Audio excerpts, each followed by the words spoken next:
Other Indonesians who have witnessed the atrocities were also too scared to write about them for the same reasons. They have seen how those who dared to display any signs of defiance were brutalized, charged also with perpetrating terrorism acts. Next slide, please. Books, features began to appear for the public to read.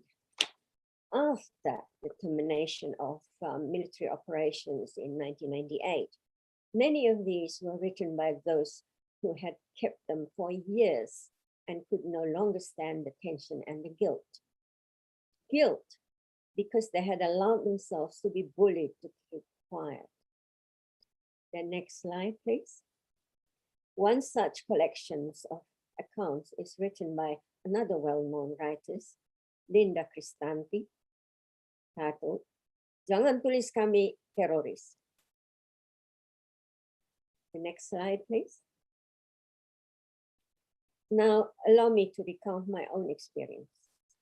May I suggest you hang on to your seatbelts now, because each time I have told even parts of this to anyone, I burst into tears. When the atrocities of May 1998 happened, I was in Melbourne, as I usually was.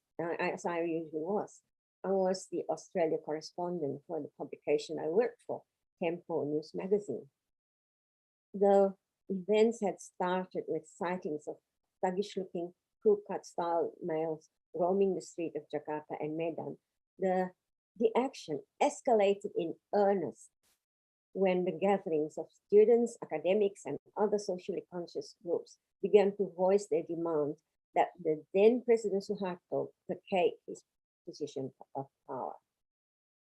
Predictably, it didn't take long for the power wielders to act. What was known then was security forces descended upon these people with impunity.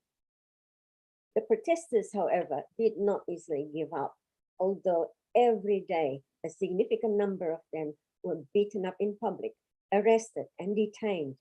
Some women among them later recounted that they had been sexually assaulted.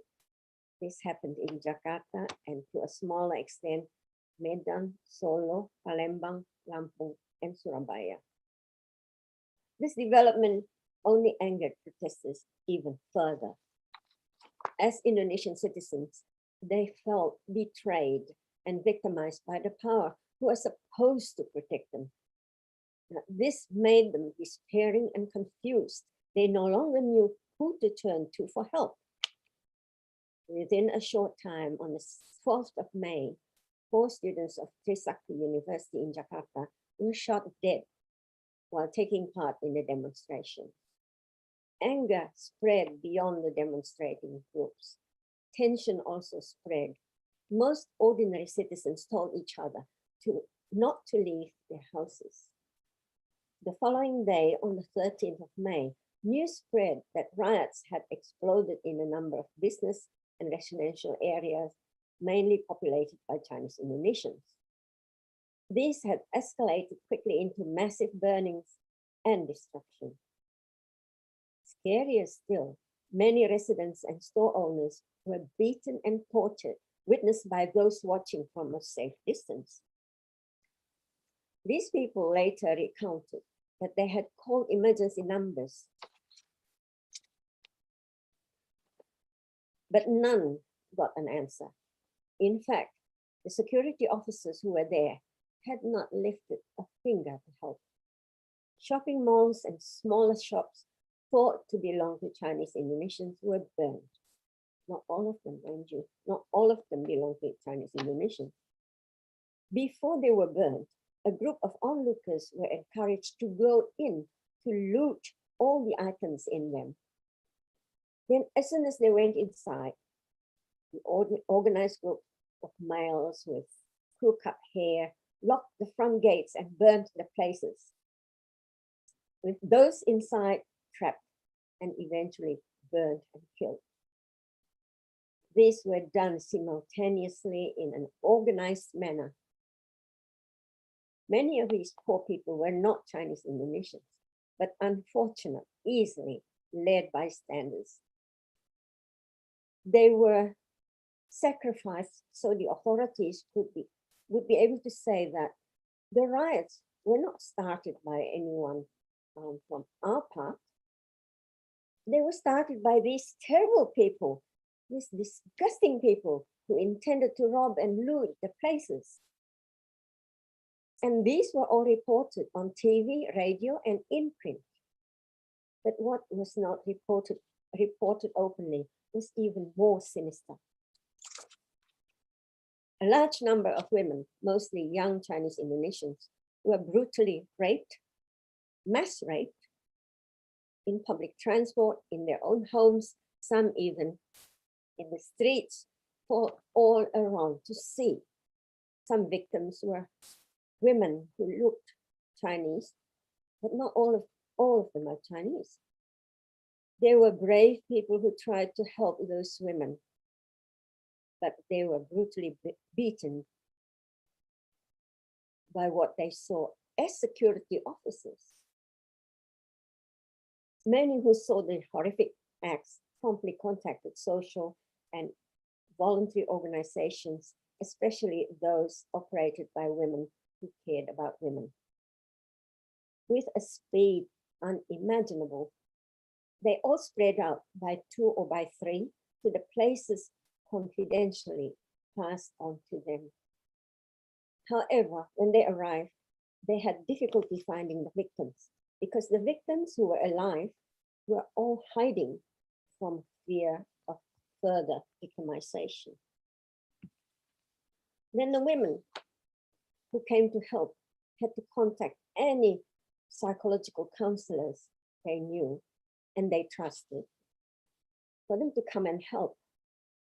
It took them hours until they were able to make contacts with the victims. When they did, some of them had to brave themselves not to faint. What they saw was physically mutilated women, some unrecognizable as living persons, who refused to say a word. It was much, much later that they confided in the counselors that before the perpetrators finally left them, they yelled, "Don't you dare tell anyone what happened. If you do, we will come back and do the same again to you, to your sisters, to your mothers, your aunts, and whoever is around." So now we're back to the scenes of the atrocities. It was well into the following day when some of them allowed one helper to touch them, let alone give them medical assistance. Some volunteers were contacted, and these volunteers came straight away. Not all of them were Chinese Indonesians, these volunteers, and some are manifestly Muslim. Some are Haja. They all stayed with the victims. In most of the cases, each victim who eventually talked would only be approached and helped by one volunteer, as I said. It's the one they had begun to trust. The rest, they weren't even let approach. Word were passed on from person to person, group to group, and eventually a lot of volunteers came forward.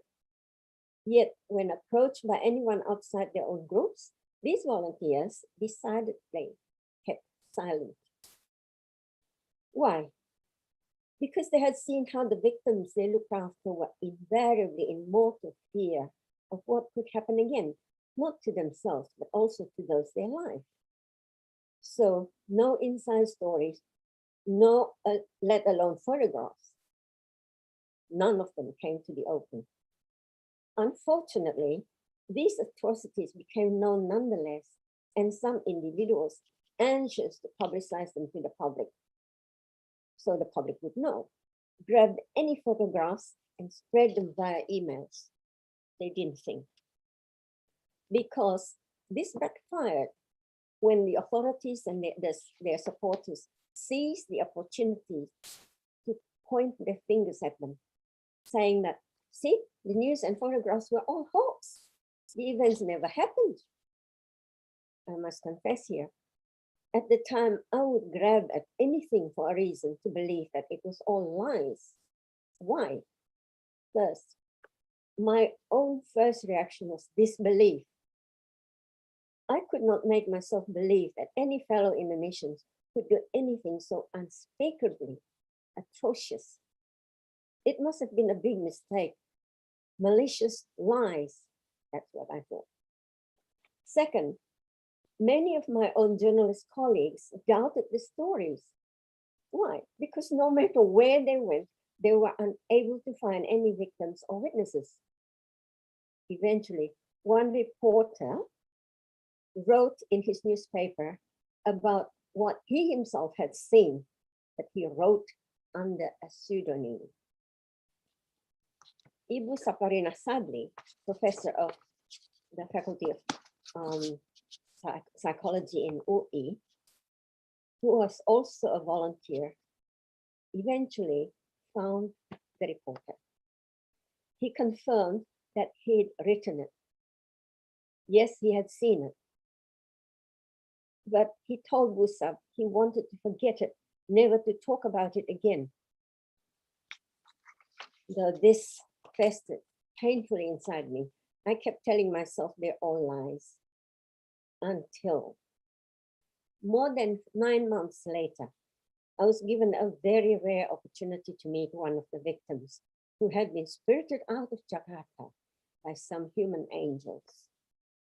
But I was made to solemnly promise then that I would not divulge any information about her, anything at all, to anyone. And what is more, if she refused to see me, I'd have to beat a graceful retreat. And of course, no interview. Now, can we have the next slide? I will divulge only this. The encounter changed me.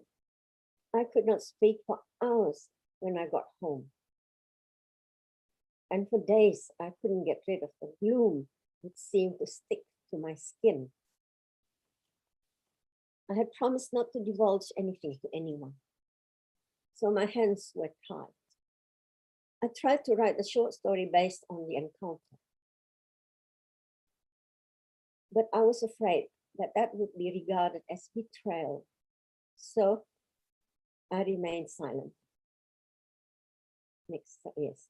Some years later, when I had pondered the situation over and over again, I decided instead to write about a number of women with various degrees of Chinese background, about their lives, their background. It's to break the stereotype. Why? Because that one of the perennial problems in relation to Chinese descent people in Indonesia was the stereotype imposed on them. It was so easy to invoke hatred among the larger population and incite them to attack the Chinese Indonesians who live nearby, or even who live among themselves. So, sponsored by Monash University, I researched and wrote Breaking the Stereotype. Next slide, please. This book was published simultaneously with the Indonesian version I wrote immediately. Mereka bilang aku Cina, jalan mendaki menjadi bagian bangsa. Then in 2011, I was visiting Ibu Saparina Sadli, the one I described before, the well-respected professor of psychology at Universitas Indonesia. I knew she was the founder of Komnas Perempuan, which actually brought up the issue of May 1998 atrocities to the surface. She told me that even then, many people, then means 2011, even then, many people in various communities still denied they ever happened. She was upset. So I promised I would write a book about it. And she was very pleased. So with the help of Ibu Sap, I managed to meet many activists and volunteers who had risked their lives helping the victims. They risked their lives because they also received threats from unidentified people. The threats were extended to their families as well. So these were the volunteers. Some of these volunteers even had to suffer family breakups. Hearing their testimonies once again, I went into shock. I knew I couldn't allow it to break down then because I had a book to write. And knowing how gory and full on the stories were, I had to water them down. Otherwise, I ran the risk of, again, having people disbelieving the truth of them. When it was published, it was titled in a watered down manner, Tragedi Mei 1998 and Dan Lahirnya Komnas Perempuan. It was not a tragedy, it was horrific, willful murders and other atrocities.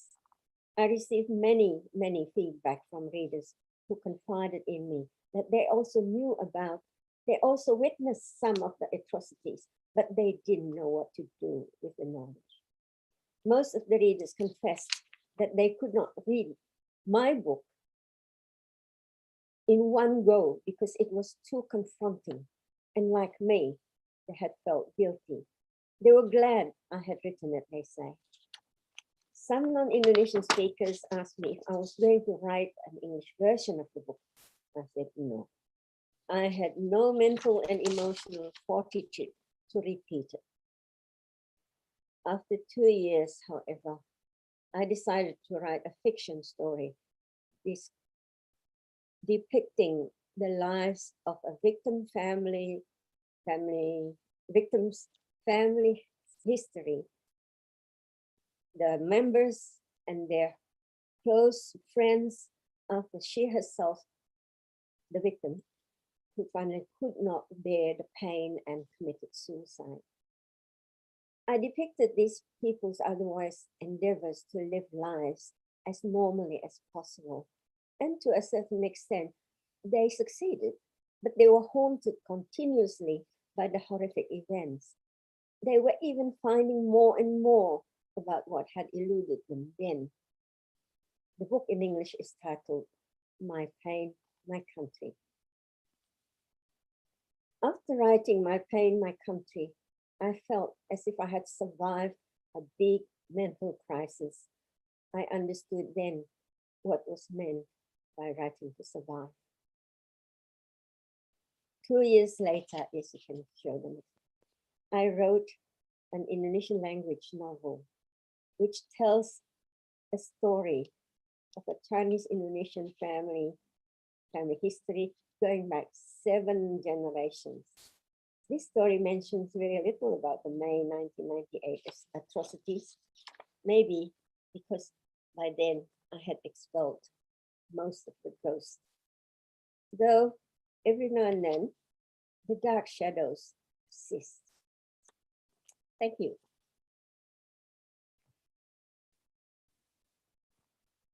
I hope. Thank you so much, Ibu. Wait a minute.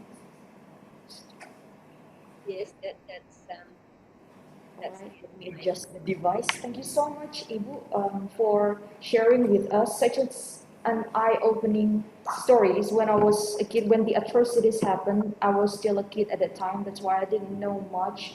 But then through books, not only the big history published by the government, but also stories, personal stories like what you have written, I then slowly understand, you know, the struggle that they need to do throughout the years in order to tackle the trauma that they feel as the victims of the atrocities. So it's such an opening moment for me personally. And it's very interesting on how you also mentioned how personal stories also have impacts to interrogate the history created by the dominant power, on how as personal writers or personal beings we have power through writing to interrogate that domination. So I am really inspired by your presentation. I believe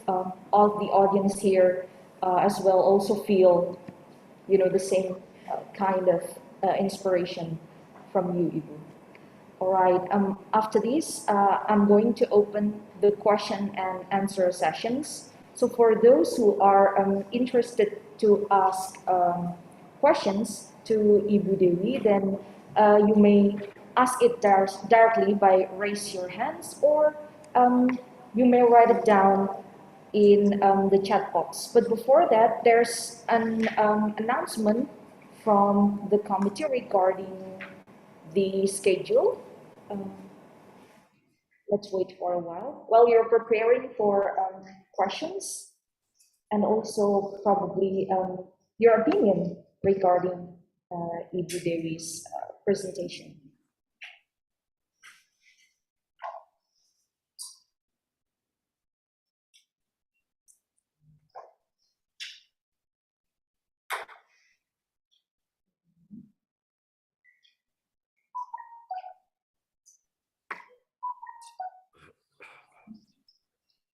Yes.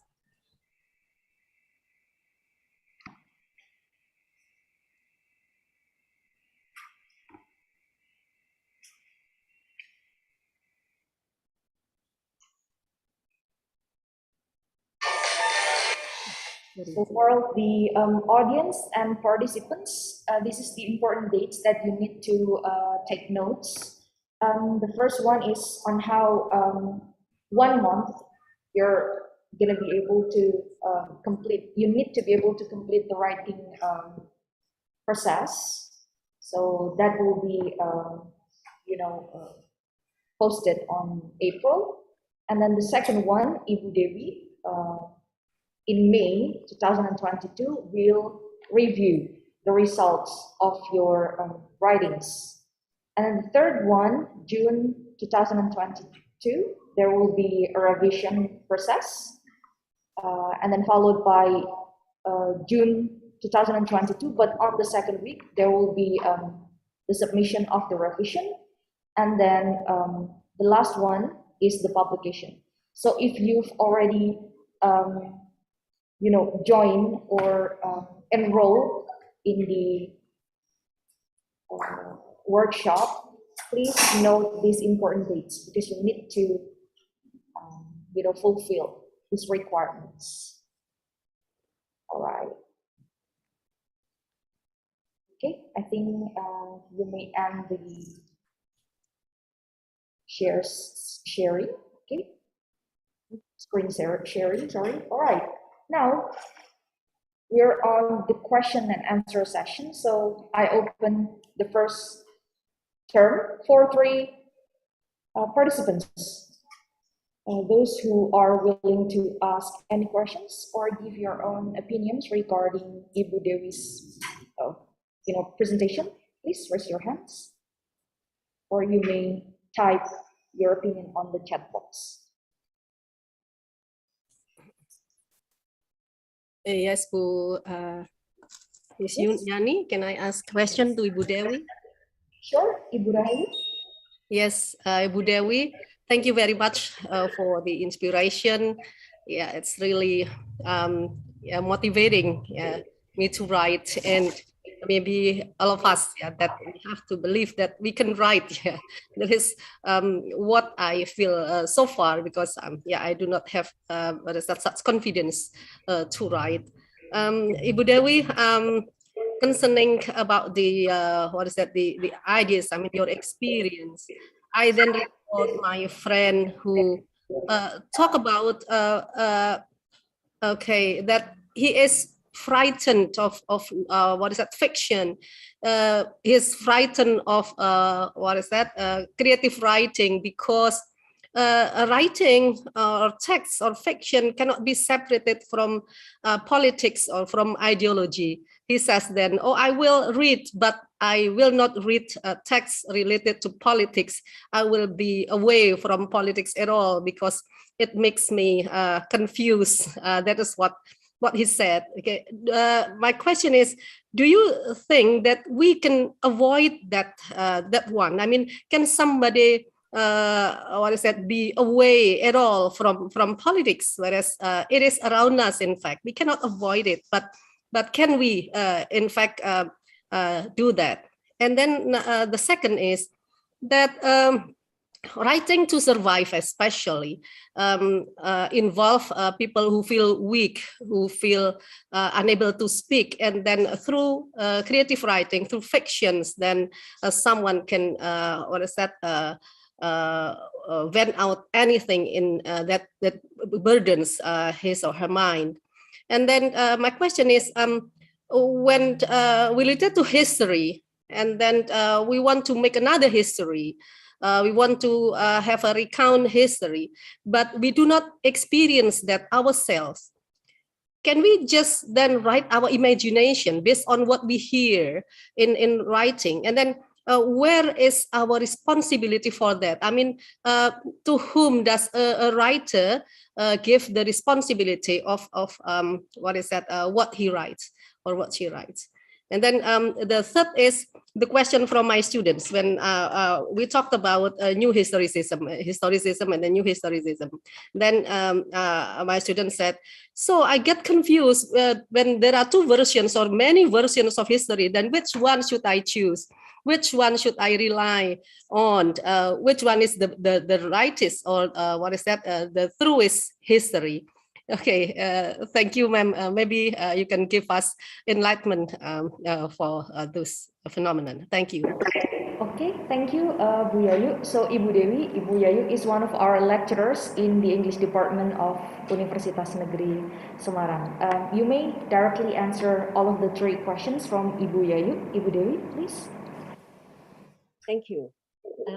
As to your students' question,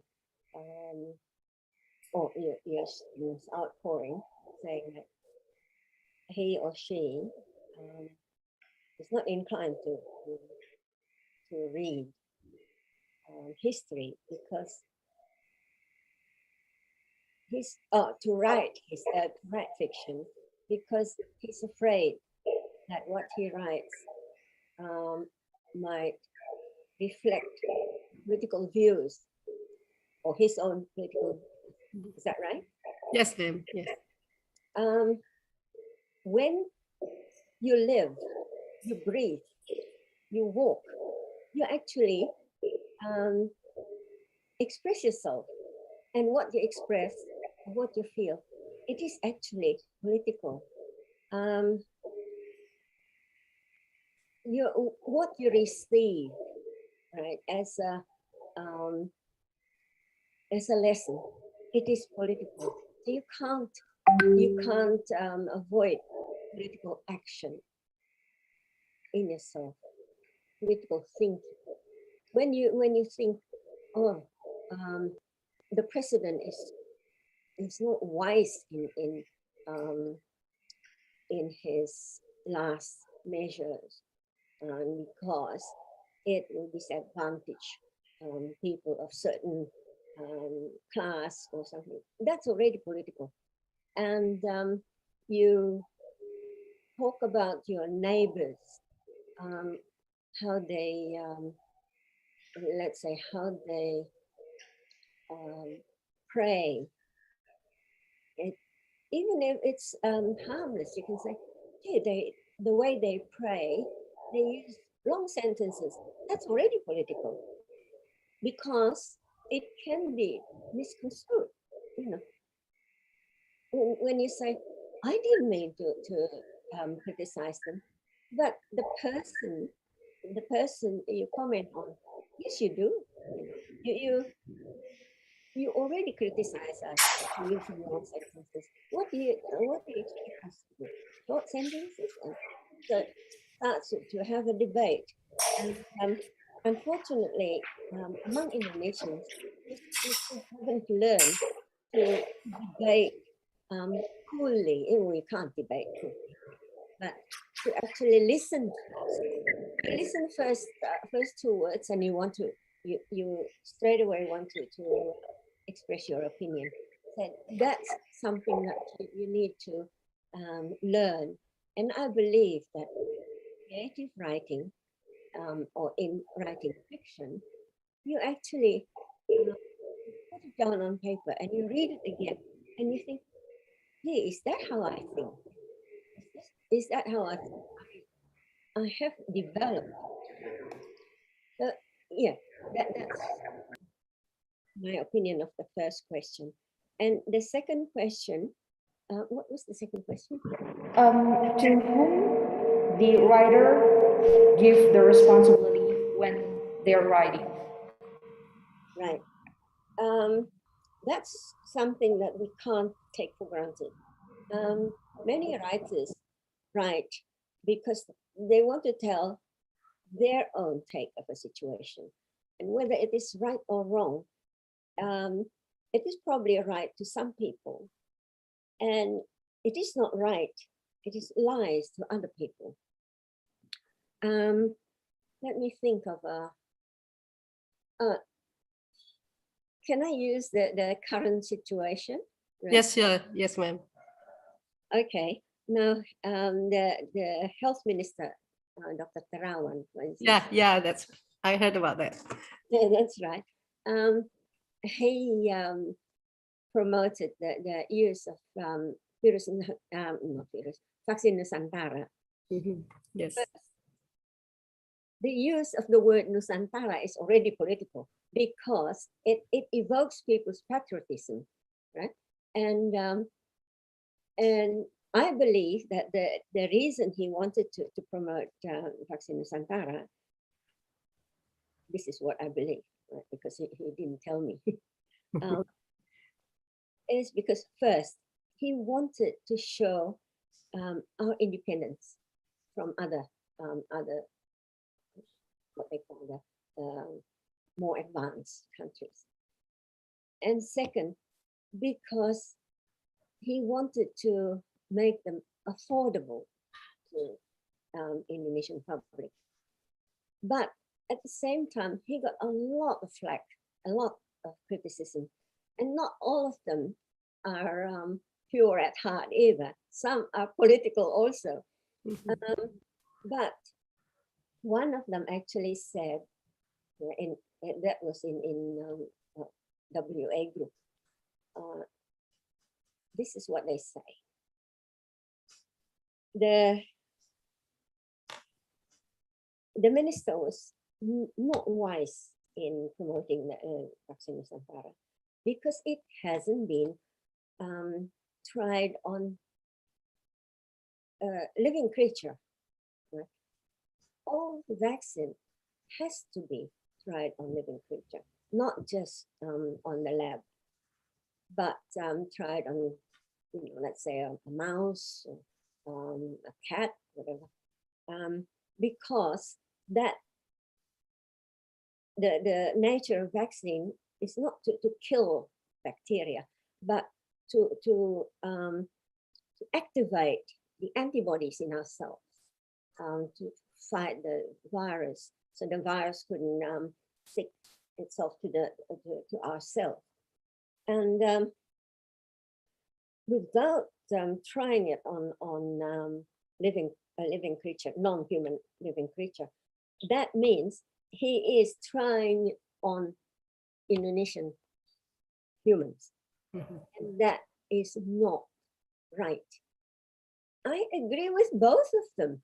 Don't you? Because they both have good reasons, but by that time it has been politicized to that extent that nobody can think, or no, very few people can think clearly anymore. They either that's also another thing that happens in our country is that once you believe A, you stick to A. You won't look, hear anything from B, right? So how do we get the opportunity to debate it further when one already say most disgusting things about the same person, and another defending him like a little child, he should be able to be given the opportunity to explain why he has taken that action. But he has never been given. There may be a valid reason. So that's what I mean. No matter what you do, you are already affected by political reason. Is there another one? Yes, the third question you haven't answered. So Ibu Yayu has mentioned that one of her students is researching using new historicism theory. And in new historicism, they tend to be a lot of sources. And somehow those sources are against each other. So how do we choose, or how do we make our research so that it will be in line with the source that we believe in, or the one that we choose? Yeah, which version is correct? It's a topic that will be eternally interesting, because for that reason there has never been an agreement, right? So if you want to write about mysticism and want to make it reliable, dependable, what you do is you investigate all angles and you present them all in the book. Then it's up to the reader to learn, to find out, and maybe to decide. In fact, that is very educating for readers. Reader one might only have heard that this is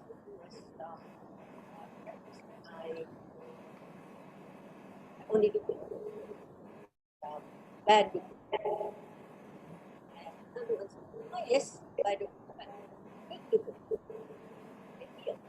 Sorry, Ibu, could you be closer to the microphone? It seems like there's some issue with the device. Yes. Yes, better. Thank you. It should be the second circles of Lukun are healers. Then you try to find out, if possible, what do you mean here? What do you mean? Why do you have to use mysticism to heal? And you don't have to say, oh, I agree with that. And you can say just that makes sense. Right? So now you also hear about mysticism used by religious people, and with examples. So bring out the example. And why? If you think that's mysticism they are spreading, so you find out why, and when you write it, you also learn. That's one thing I like about writing. You write it down, and you read it again. You learn from that, because that's when it comes out, and you think, boy, I hadn't thought about that. That is the reason I like writing as a creative writer, fiction or non-fiction. I learn so much about writing, from my writing. Mm-hmm. Yes. I hope it answers. Thank you very much. Yeah, thank you. Thank you, Bu Yayu. Second question from all the audience and participants. Okay, Khadijah Munawar, this is one of our students. Ibu, Khadijah, please. Yes, ma'am. Is my voice clear? Yes. Okay, before I say my questions, I would like to say thank you very much for the story and the presentation. It was very interesting, very eye-opening. I learned so much about it. And I would like to ask, in the beginning, you said that we have to write responsibility with accountability. But I also realized that a lot of people use writing as a form of, I'm sorry, self-expression.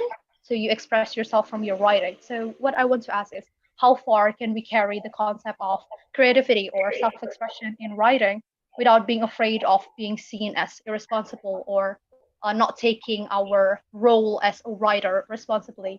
Or can we even justify writers for writing stories that can be seen as problematic or insensitive, disturbing, and then they justify it as this is my form of self-expression? So yes, that would be my question. Thank you. Thank you so much, Khadija. You may answer it directly, Ibu. Thank you. Thank you for the question. There are writings we regard as rantings, right? It's just one way of one way satu jurusan um, to express your anger at someone or some group in society, and you have no background of investigating or at least making sure, at least you Google Google now that you have Google. But I have my doubts about Google myself. So that's anyway. You Google them and you think, oh yeah, that of course what you look for is something that supports your idea. Right? That is exactly what I write. You never think about Googling the other side. That is not reliable. That is not responsible writing. So when you write, you yourself has the obligation of verifying the fact you say anything. And that is very, very educating, not only very enlightening for yourself. For instance, you think, why do people want to use electricity? That will cause the cause nature run out of balance and contaminate the environment. You shouldn't use fossil. You should use renewable. But it's not a question of right and wrong. It's a very complicated issue. So you also investigate, is renewable affordable?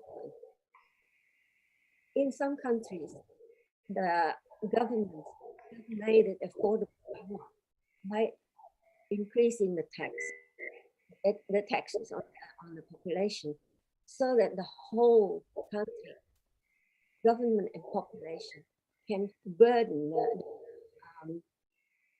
the responsibility of cleaning up the environment.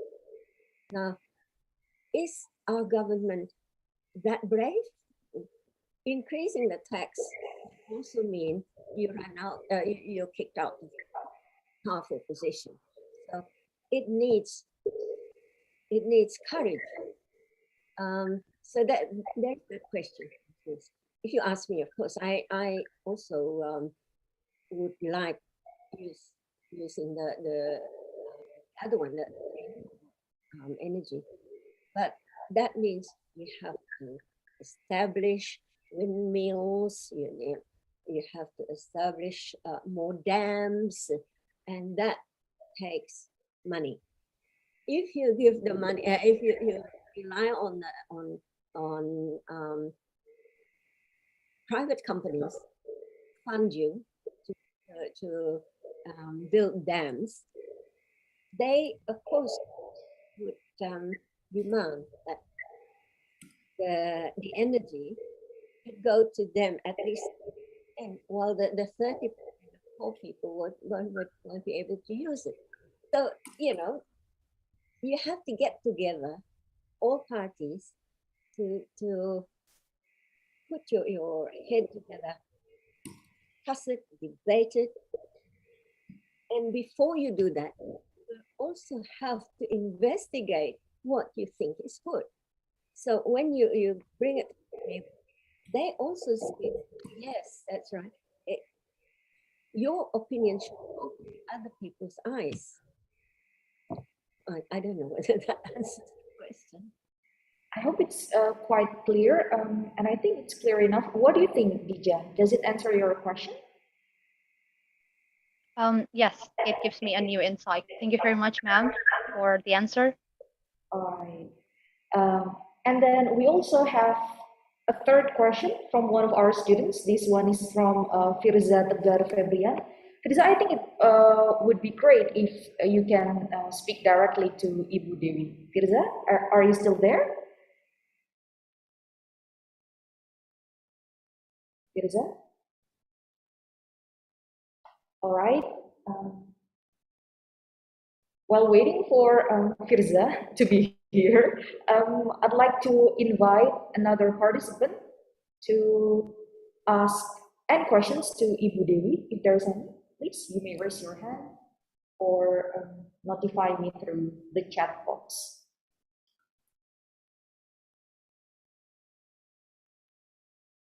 I think Firza has written down her question here.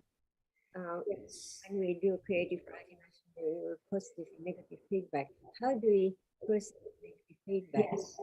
Right. By talking to them and by not being emotional about it. I find that even on the electronic platform, people cannot withhold their own opinion and Ibu, sorry, could you be closer to the microphone? Sorry for the inconvenience. All right. Verbal stoush. I think that that's how do we face the negative feedback? First of all, ask them to tell you why you, instead of saying, "Oh, that's bulldash." Why? You have to withhold your anger first. Of course, when people say your writing or the opinion you express in the writing, bulldash, of course, you get offended. Try not to get offended. First of all, you have to build up fortitude, thickness of skin. I still find it very hard, but I do it anyway. If people ask me that, if it's too emotional, I ignore it.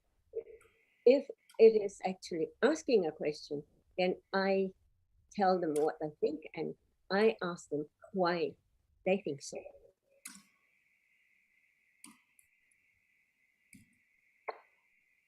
Is that how was it, Firza? Does it answer your question? Okay, Firza.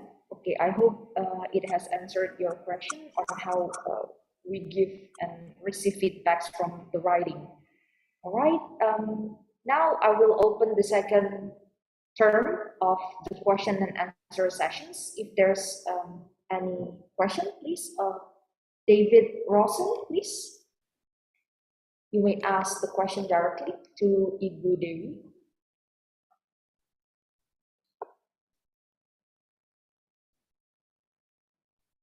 Yes, Mr. David Rawson.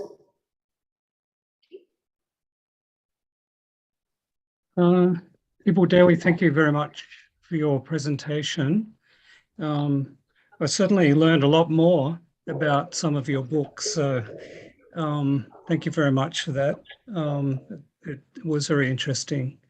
I just want to ask, you're in a very unique position. So you're writing to primarily an Indonesian audience, but also to an Australian audience. And you spoke a lot about the writer, the writer's craft, what the writer has to do. Can you talk a little bit about what you see as a relationship between the writer and the reader, particularly from your perspective as a writer that's crossing borders into Indonesia, crossing borders into Australia, and any particular insights that you have about your relationship with your readers, which is perhaps more diverse than many writers. Thank you. Thank you. Thank you for your question. Yes, crossing borders has given me a deeper insight into both sides, right? When I write, I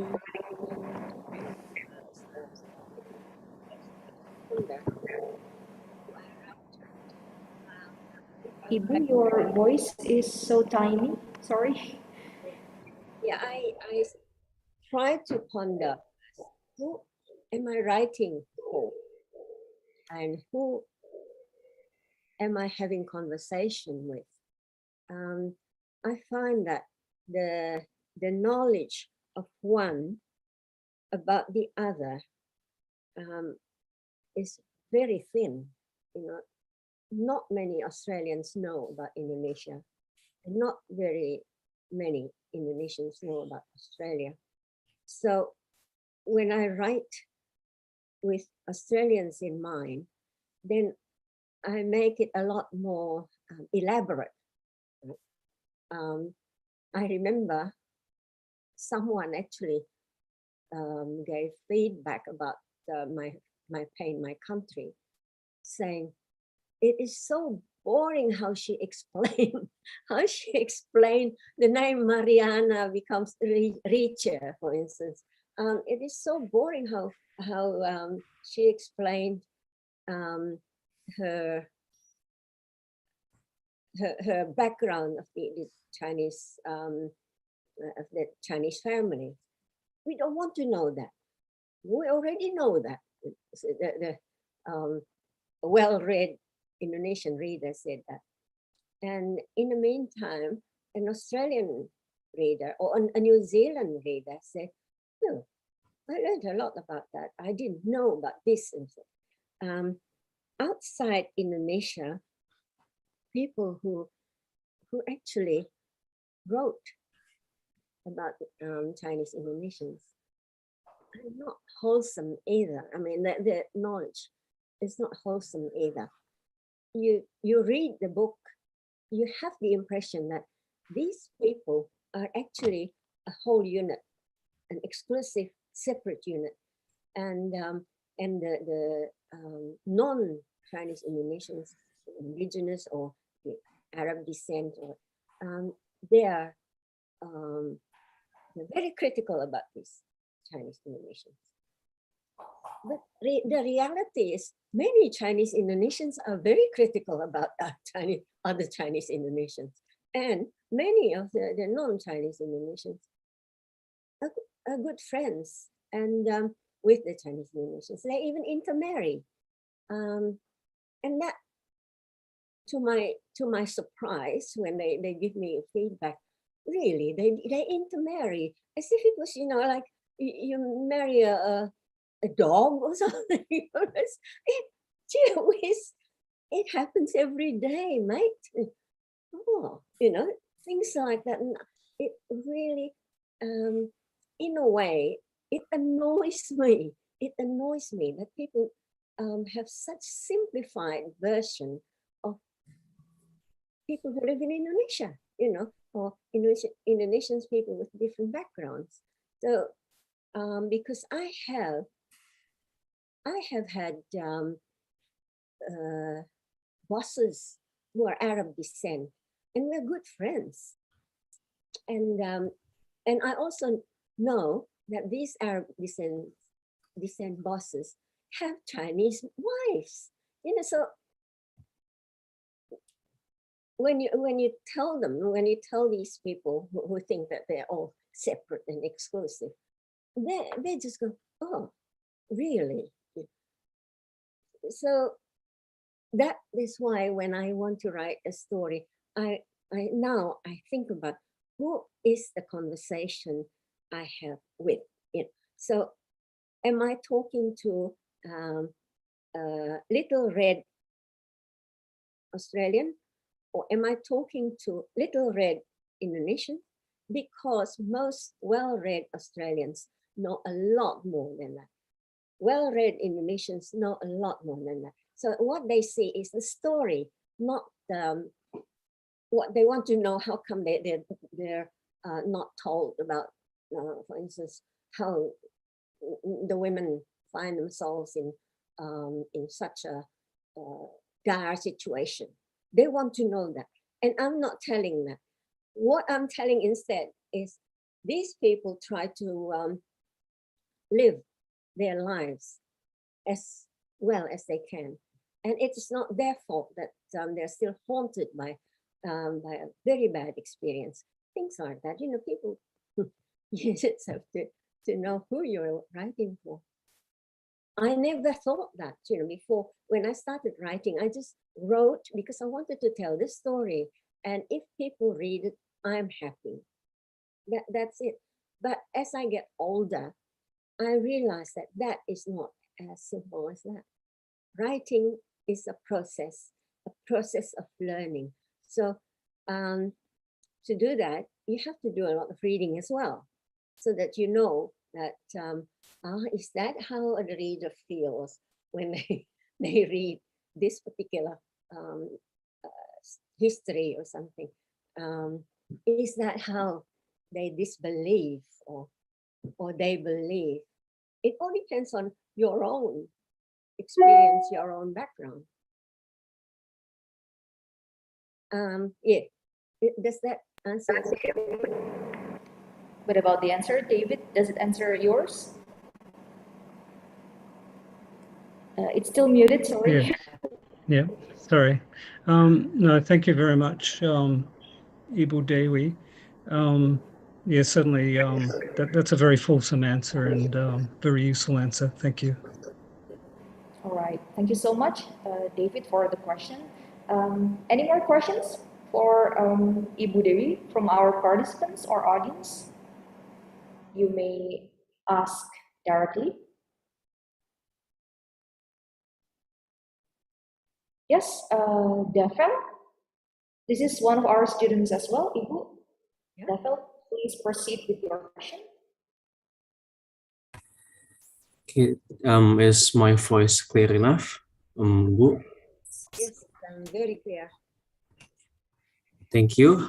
First of all, please allow me to introduce myself. My name is Defel. I am one of the students from English Literature, and I would like to ask questions concerning writing history books or history related novels or fiction.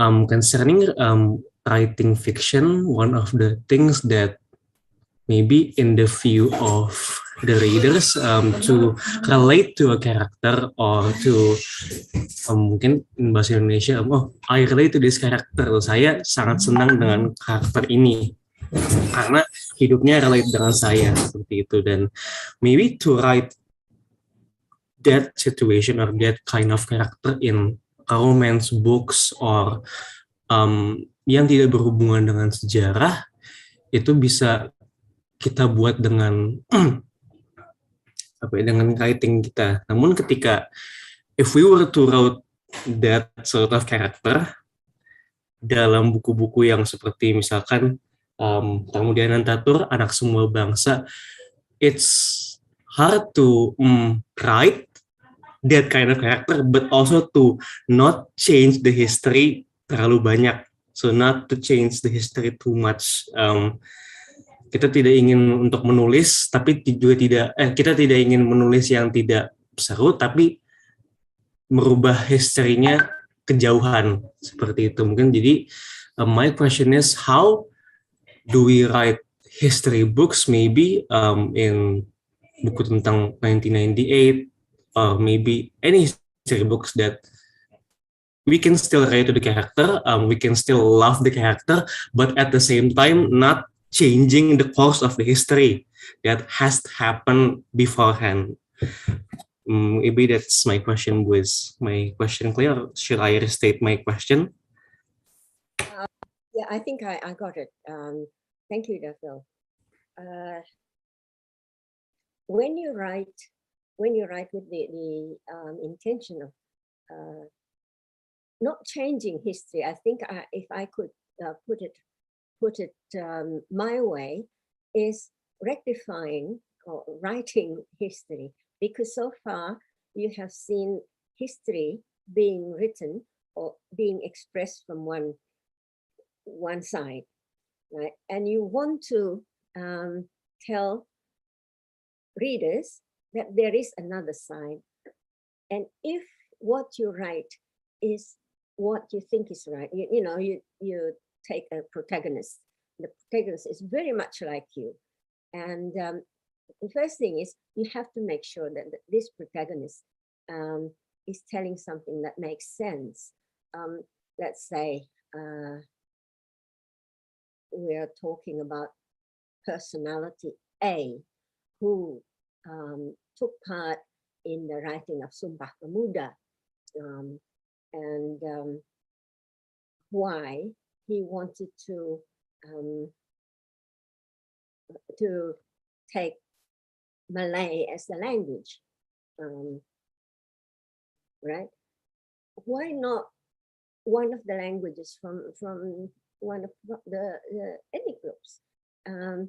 So you find out that supposedly you are this person in your protagonist, in your role as protagonist, and you explain the reason I didn't choose Javanese, for instance, is because Javanese is such a class society. The language is class.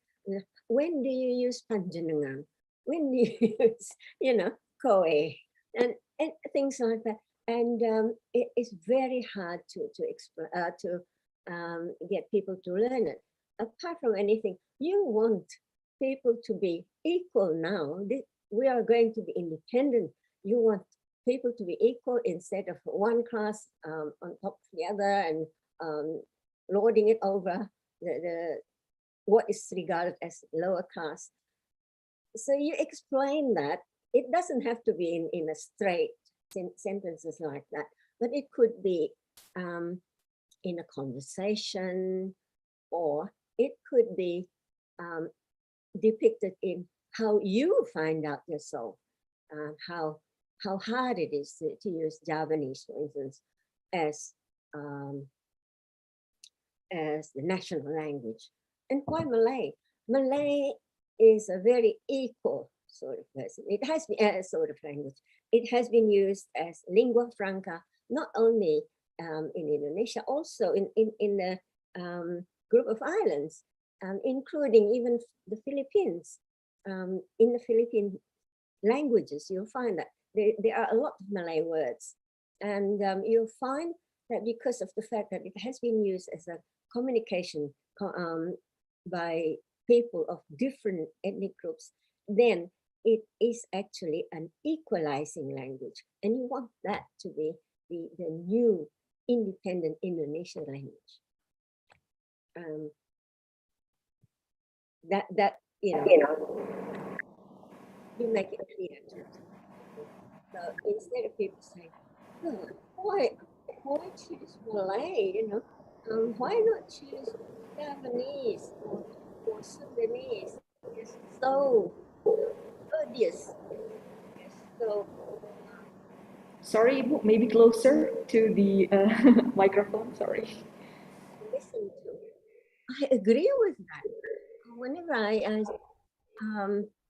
converse in Sundanese, for instance, not I speak very good Sundanese, I find it a lot more, a lot funnier, a lot emotionally evoking, then Malay, I find that Malay is just too monotone, and as it developed into Indonesian language now, we'll find that the Malay part of the language is still the base of the language, yet there are so many other languages, ethnic languages that come in. And I think that you can't avoid that. And as one, that's how history develops. As one ethnic group is more dominant, then of course the language would be dominant. As one ethnic group becomes less dominant, then the language would be less dominant. But do they resent it? If they resent it, why? And ask them to give some proposals or write more, things like that. So I don't know whether that that answers the question. I think it's clear enough. What do you think, Dafel? Does it answer your question? It's an intriguing point of view. Thank you for answering. Thank you so much. One more question, because we're dealing with the limitation of time. So probably one more question. All of our audience and participants. There is a question from Irfan Pangastu.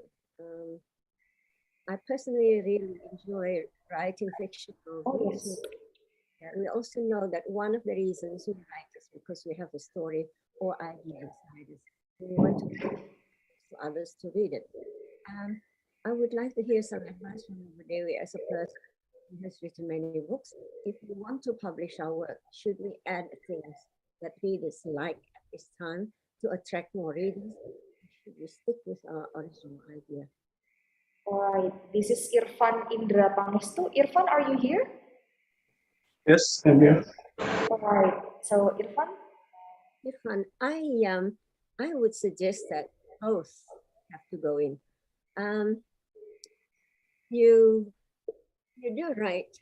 You do stick with your original idea, but it doesn't mean that you alienate other people. You know, for instance, you write for an Indonesian audience, readers, and why do you write? You want to inform them of what you think is happening, but you also know that these people would have their own opinions. People who read your books are not vacant people.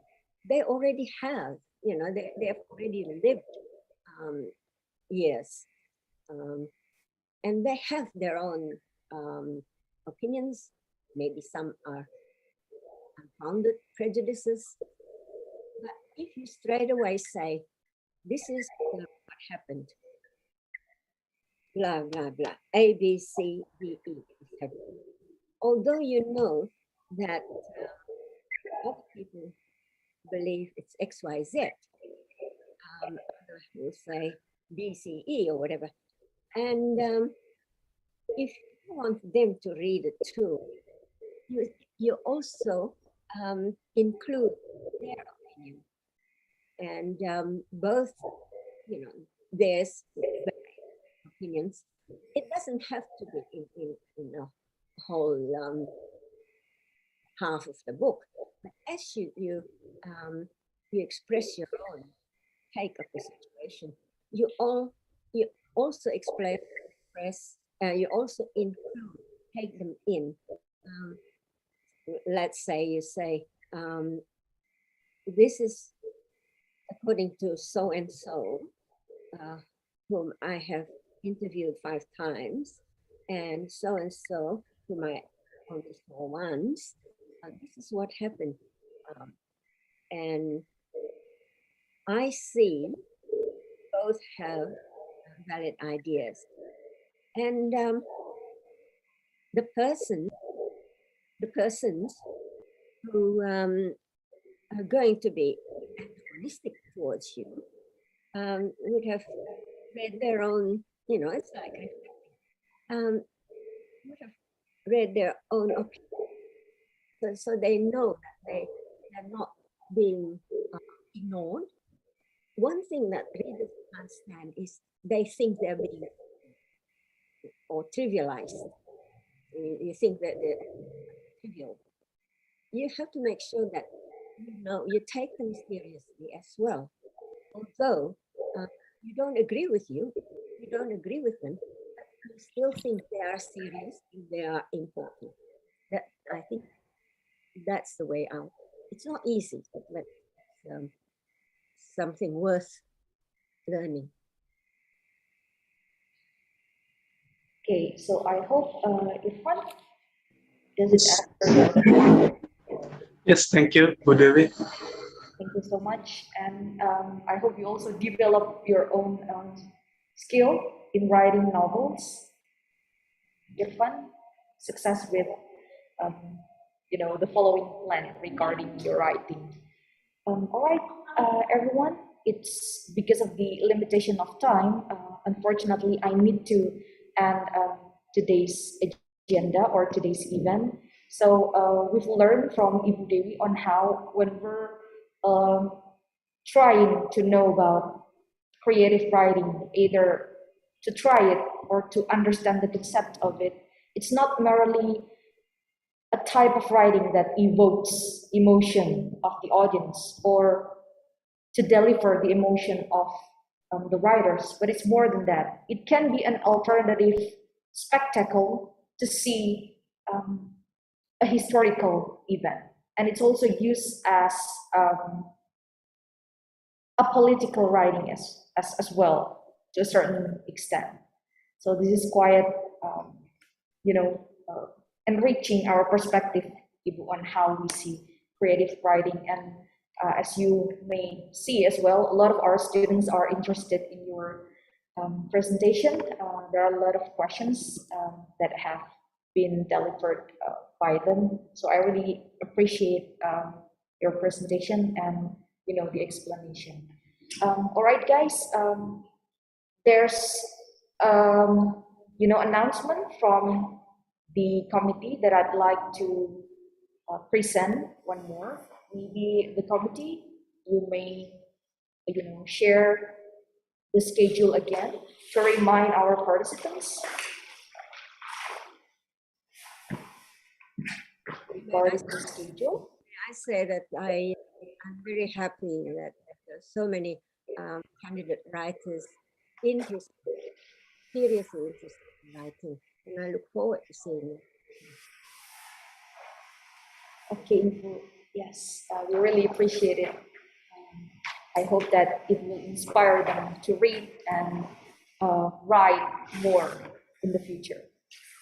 All right, Mas Ruli, as the host, would you mind to share the schedule again? All right, while waiting for Pak Ruli, probably I need to remind you that all of the manuscripts that later on will be submitted will be selected. So not all of the manuscripts will be published, but those which are regarded as quite well enough.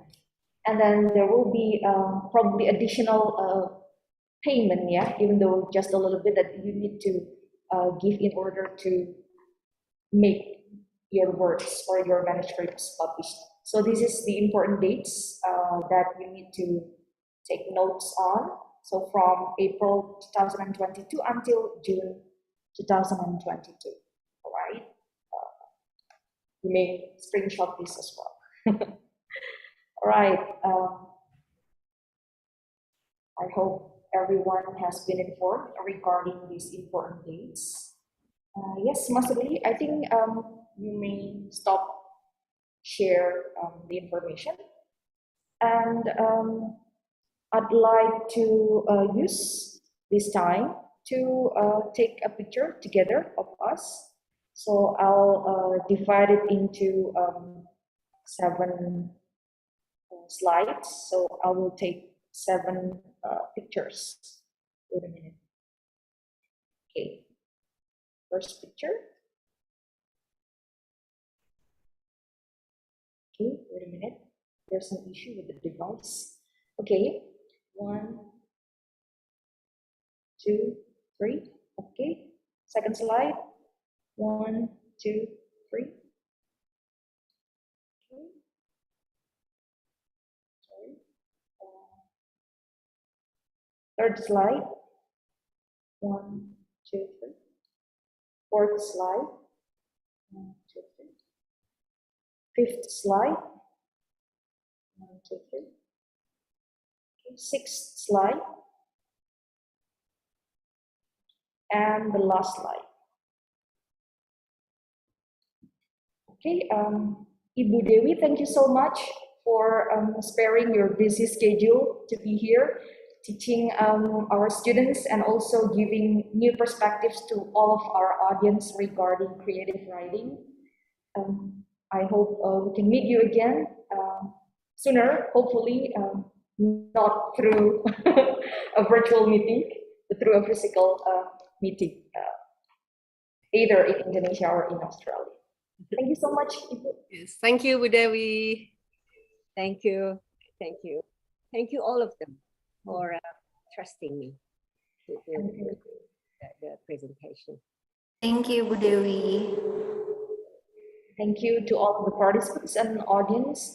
You may leave the room and proceed with whatever activity that you are planning to do next.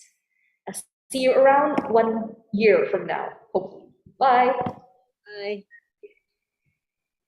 Thank you, ma'am. You're welcome. Thank you, ma'am. Thank you, ma'am. Thank you, ma'am. Thank you, Bu. Welcome. Thank you, ma'am. Thank you, ma'am.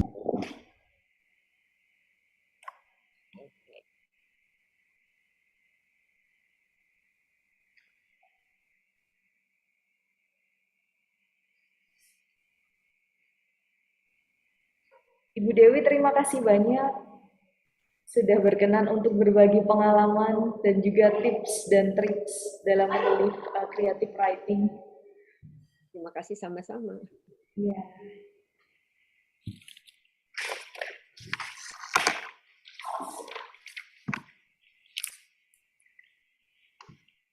Mbak, ini tolong ini Mbak.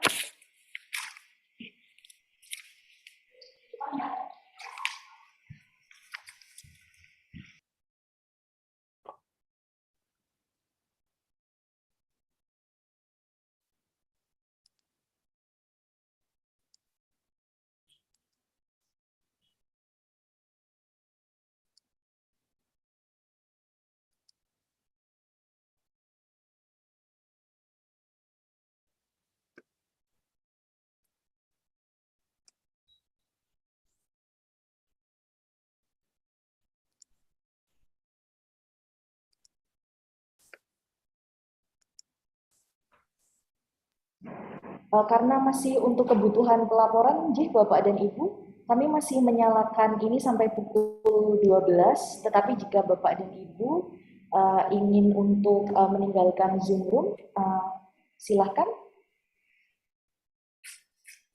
Apakah kehadiran saya masih dibutuhkan?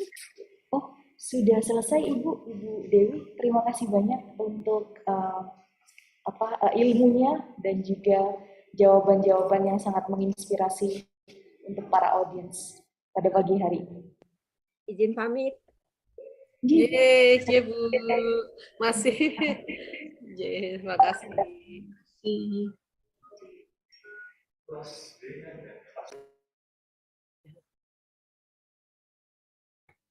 Ada pembicara kedua ya, Bu Alif? Bu apa? Bu Yani. Tidak ada, Bu. Oh, tidak? Ya, hanya satu. Oh, ya satu. Oh, tadi yang tadi Hanya satu. dari Australia tadi? Kamu juga. Oh, itu tamu juga. Temannya Mbak Ria itu tadi. Oh, gitu. Ya. Ingin hadir itu aja ya. Thank you. Kalau gitu Permisi ya Bu. Matur nuwun, ya yuk. Sangat. Ya.